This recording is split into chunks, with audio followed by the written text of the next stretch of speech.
Hi, and welcome to Gokuri's Kitchen.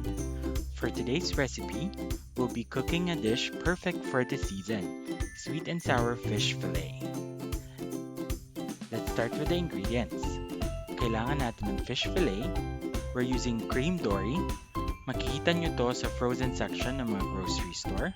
For our vegetables, meron tayong sibuyas, carrot, at bell peppers. Kailangan din natin ng 1 can of pineapple chunks. For the batter, kailangan natin ng itlog at cornstarch. And for the sauce, we need brown sugar, ketchup, suka, sesame oil, toyo, at syempre, we also need freshly cracked pepper and salt. For the full list of ingredients, please check the description box below. Now let's prepare our ingredients. Starting with 1 whole medium-sized onion cut into quarters.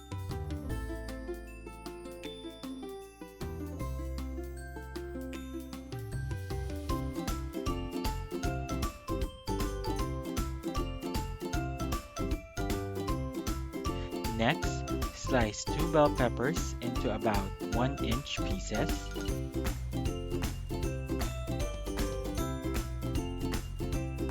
Para sa carrot naman, we'll cut it into thin flowers. Now we can do this by cutting V-shapes around the carrot gamit ang maliit na kutsilyo. Then, thinly slicing it using a mandolin. Pwede ring ibang shape ang gawin nyo.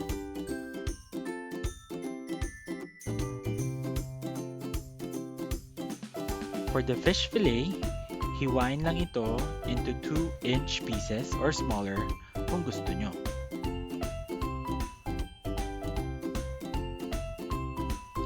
Now that we're done with the preparation, isunod naman natin ang batter para sa fish fillet. Sa isang bowl, beat 1 egg. Then add the fish fillet. Season with a teaspoon of salt and 1/2 teaspoon of black pepper. Then, isama na natin ang cornstarch. This will ensure that we achieve the crispy texture pag luto na ang fish fillet. Haluin lang na mabuti. Next, we'll prepare the sauce, starting with 5 tablespoons of tomato ketchup, 2 tablespoons of vinegar, 1 tablespoon of soy sauce,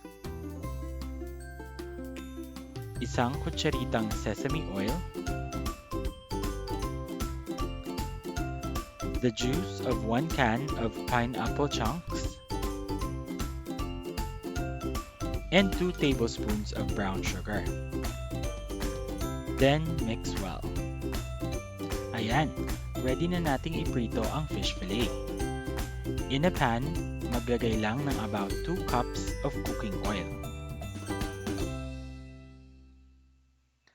Pag mainit na, ilagay isa-isa ang fish fillet. If maliit ang pan nyo, katulad ng gamit namin, you may need to cook the fish into 2 batches. Iprito for about 4 to 5 minutes or hanggang maging crispy.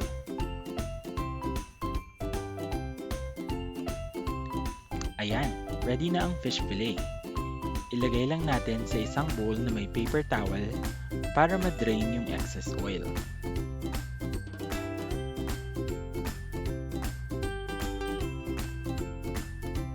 Then, set aside. Now, we're ready to cook our sauce. Maglagay lang ng about 2 tablespoons of oil sa isang pan. Then, ilagay na lahat ng gulay. Lutuin hanggang sa lumambot for about 2 to 3 minutes.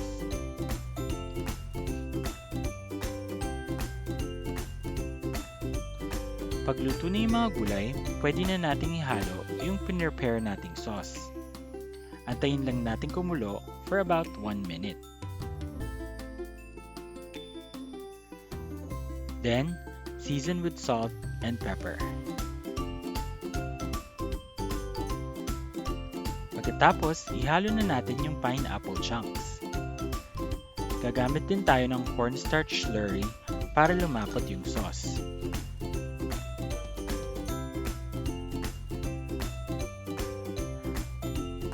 Haluin lang at antayin lumapot, mga 1 minute. Pag malapot na yung sauce, we can now mix our fried fish fillet. Mix until makover lahat ng fish sa sauce. Ayan, ready na ang ating sweet and sour fish fillet. I-transfer na natin sa isang plato.